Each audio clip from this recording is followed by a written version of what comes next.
बिस्मिल्लाहिर्रहमानिर्रहीम। तमाम लोग उम्मीदें खैरियत से होंगे जी। आज आपसे एक शेयर करने जा रहा हूँ रियल स्टोरी और एक हकीकत में मबनी एक ऐसी बात जो डायरेक्ट मुझे एक दोस्त ने बताई।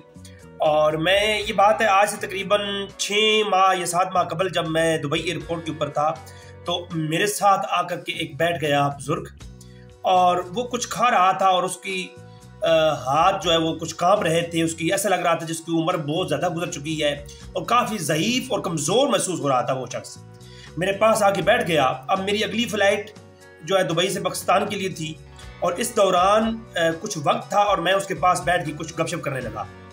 इतने में उस बुज़ुर्ग ने मुझे ये बात बताई। कहता है कि मेरा नाम है और मैं लीबिया से हूँ। तो लीबिया के बारे में मेरे पास कोई इतना नॉलेज नहीं था, लेकिन जब लीबिया का नाम लिया तो मैंने इंटरेस्टेड हुआ। मैंने कहा आपके अपने बारे में बताइए। तो वो आगे से रोने लग गया। मैंने कहा रोने की वजह? तो उसने मुझे अपना एक किस्सा बताया, एक कहानी बताई। बताया कि जी मेरे जो है ना अल्हम्दुलिल्लाह 3 बेटे और 3 बेटियां थीं, दुनिया में एक भी नहीं है और मेरी जो वाइफ है वो भी दुनिया से जा चुकी है, एक अकेला मैं ही जिंदा हूँ। तो मैंने पूछा भाई क्या हुआ ऐसा कि आप अचानक आपकी पूरी फैमिली जो है उसकी डेथ हो गई है? तो उसने मुझे एक दर्द भरे अंदाज में अपनी स्टोरी सुनाई। वो कहने लगा कि लीबिया हमारा जो मुल्क है वो ऐसा मुल्क था कि ऐसा मुल्क मैं कहता है किसी का नहीं था और दुनिया में आज भी हमारे मुल्क जैसी मिसाल मुझे आप कहीं नहीं दिखा सकते। कहने लगा बेटा कि हमारे मुल्क पर हुक्मरान था मुअम्मर कज़ाफ़ी और वो कहने लगा कि एक वक्त था कि मुझे याद है कि जब खेती बाड़ी के मामले में हमने कदम उठाया तो हमारे मुल्क की हुकूमत की तरफ से हमें ज़मीन भी दी गई, घर भी दिए गए और तमाम इक्विपमेंट दिए गए जिसके ज़रिए हम खेती बाड़ी करेंगे। तो कहते हैं मैंने ज़िंदगी का आगाज़ खेती बाड़ी से किया था, लेकिन हमारे मुल्क में इतनी फैसिलिटीज़ थी कि वो फैसिलिटीज़ मैं दुनिया में कहीं नहीं देख पाता हूँ आज भी।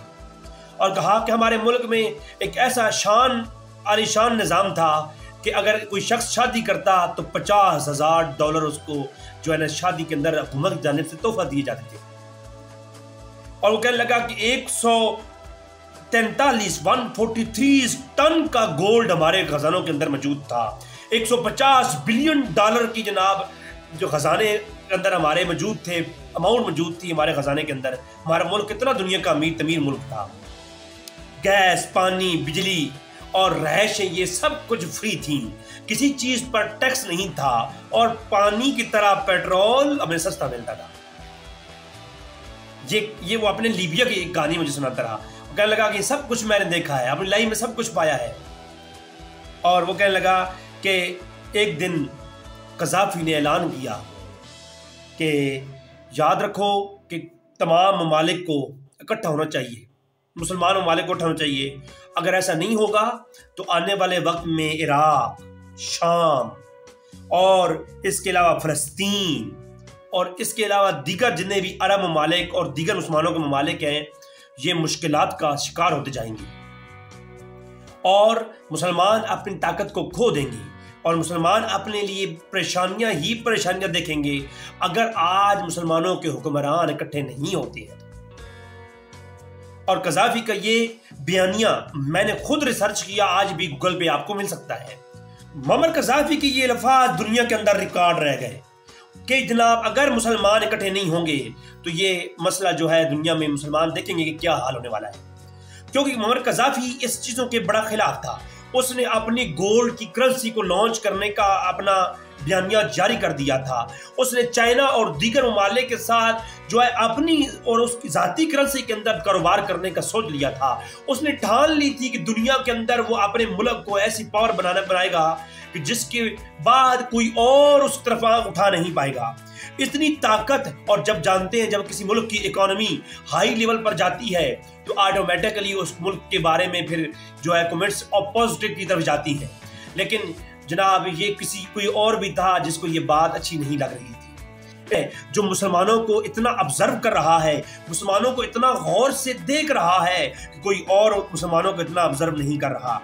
कोई ऐसा भी है जिसने ये भी कह रखा है कि जनाब द बदर is last chance for Muslim, कि मुसलमानों के लिए बदर मार्का है। बदर जो है वो आखिरी मार्का था जनाब। बदर मुसलमानों के लिए आखिरी चांस था, ओहद आखिरी चांस था, खैबर आखिरी चांस है। उसके बाद मुसलमानों को हम जंग लड़ने नहीं देंगे।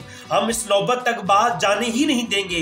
कोई और ऐसा है जो बैठ करके ये प्लान डिसाइड करता है कि किस मुल्क को कब और कहां और कैसे तबाह करना है? क्योंकि मुसलमानों के साथ सामना करके जंग करने की औकात तो किसी की ना रही, लेकिन अकल के बलबूते पर, साजिशों के बलबूते पर तो जंग जारी है। ये जंग आज तलवार से नहीं लड़ी जाती है, टेक्निकली जो है निज़ामों के साथ लड़ी जाती है, टेक्निकली सोच के साथ लड़ी जाती है। और उस सोच ने अपना जन्म लिया। वो शख्स कहता है कि फिर हमारे मुल्क में दंगे और फसाद शुरू हुए, धरने शुरू हुए, और हमारे मुल्क में एक हुकूमत के खिलाफ प्रॉपर तौर पर प्रोपगंडे शुरू हुए। और वो प्रोपगंडों ने जनाब जो हमारी लीबिया की फौज है सबसे पहले उसको टारगेट किया, और हमारी फौज को कमजोर करने के लिए हमारे मुल्क के अंदर ही सादा लौ इंसानों के दिमागों में एक अपनी फौज के बारे में ऐसा एक लाए अमल डाल दिया गया कि ये जो फौज है ये तुम्हारे बजट को हज़फ करती है, कि तुम्हारे लिए, क्योंकि दुनिया में महंगाई की शरह में 2% इजाफा हुआ था और इसका असर लीबिया के ऊपर भी हुआ था। तो लीबिया के अंदर भी जो महंगाई है वो 1.98% का इजाफा हुआ। जब ये इजाफा हुआ तो इसको बुनियाद बना करके धरने शुरू किए। सियासी जमातों ने जनाब जन्म लिया और उसने हिस्सा लिया और जनाब धरने शुरू हुए और मुल्क में तोड़ फोड़ का निज़ाम शुरू हुआ। और उसके पीछे नेटो का हाथ था और नेटो के खुद बड़े बड़े CIA के बड़े बड़े रिपोर्टर्स ने इसको रिपोर्ट किया कि जनाब इसके पीछे हमारा हाथ था। और फिर एक वक्त ऐसा आया कि जनाब जो कज़ाफी की फौज थी उसके खिलाफ प्रोपगंडे शुरू हो गए और फौज को सपोर्ट करने वाली अवाम, खुद लीबिया की अवाम कज़ाफी के खिलाफ खड़ी हो गई और वो कहने लगी कि कज़ाफी जो है एक गद्दार है, कज़ाफी फलान है फलान है फलान है। और उसके बाद कज़ाफी को जनाब वो वक्त आया कज़ाफी को मासूर किया गया। तो कज़ाफी ने तारीखी अल्फाज कहे कि हाँ ऐ बेटा ये बात समझो कि तुम्हारे साथ जो गेम हो रही है तुम तबाह और बर्बाद हो जाओगे।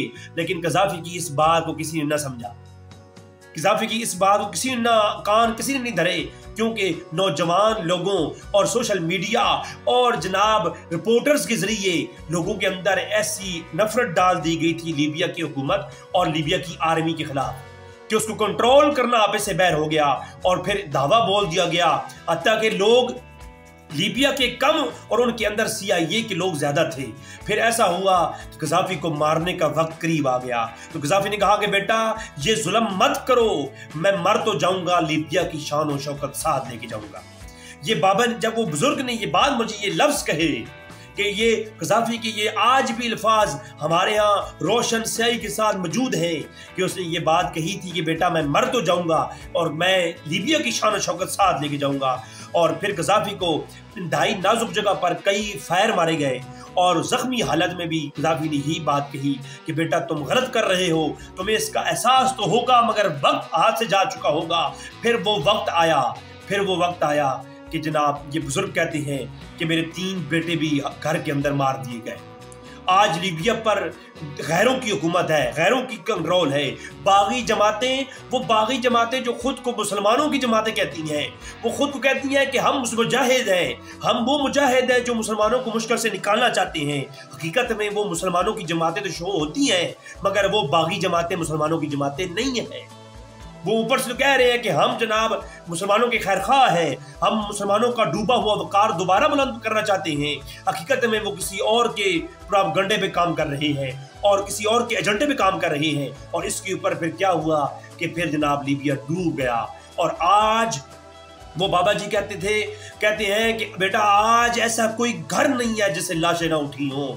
और लीबिया वो खंडरात की मानद है जिसके अंदर से धुओं के सिवा और कुछ नजर नहीं आता।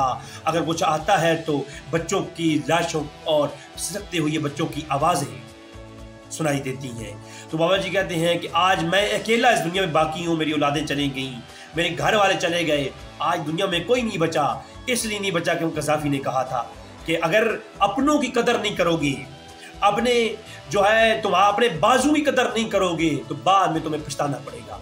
आज ये कई ममालिक के अंदर डिवाइडेंड रूल के मुताबिक काम हो रहा है। कई ममालिक हैं जिनकी आर्मियों के खिलाफ प्रोपगंडे हुई है, जिनके मुहाफिजीन के खिलाफ प्रोपगंडे हुई है। अगरचे किसी की आर्मी में कुछ खराबी भी हो, लेकिन नाक पर मक्खी बैठे तो नाक नहीं काटनी चाहिए, मक्खी को उड़ाना चाहिए। पूरी नाक काट देंगे तो फिर आप सूंघने की सलाहियत छोड़ देंगे।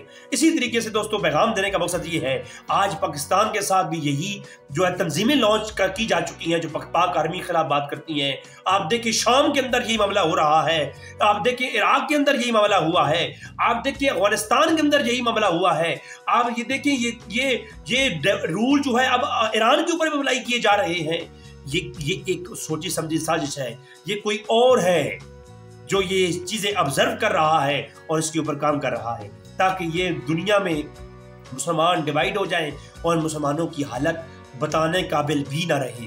तो हमें सोचना चाहिए और अपनी ताकत जो है, अपनी जो आर्मीज हैं, जो तुम्हारे मुहाफिज हैं, उनके जो है ख्याल करें, उनके बारे में आप सोच विचार करें और उनके बारे में अगर कोई नेगेटिव चीज ही मिल जाए, वो सोशल मीडिया पर हो या वो अवामी सतह पर हो, उसको फैला करके अपने आने वाली नस्ल के ज़हन में ये मत डालिए कि ये तुम्हारे मुहाफिज नहीं है, क्योंकि आने वाली तुम्हारी नस्ल इनके खिलाफ खड़ी होगी और फिर ये इस मुल्क में तुम रह रहे हो, इस मुल्क का नामो निशान मिट जाएगा और फिर तुम्हारे भी नामो निशान मिट जाएंगे।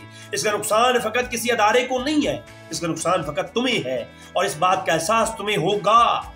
एक कज़ाफी तुम्हें फिर जो है खोना पड़ेगा और फिर तुम्हें मालूम होगा कि वो अल्फाज तुम्हें कहते हो ये कानों में सुनाई तो देंगे लेकिन तुम नहीं होगी।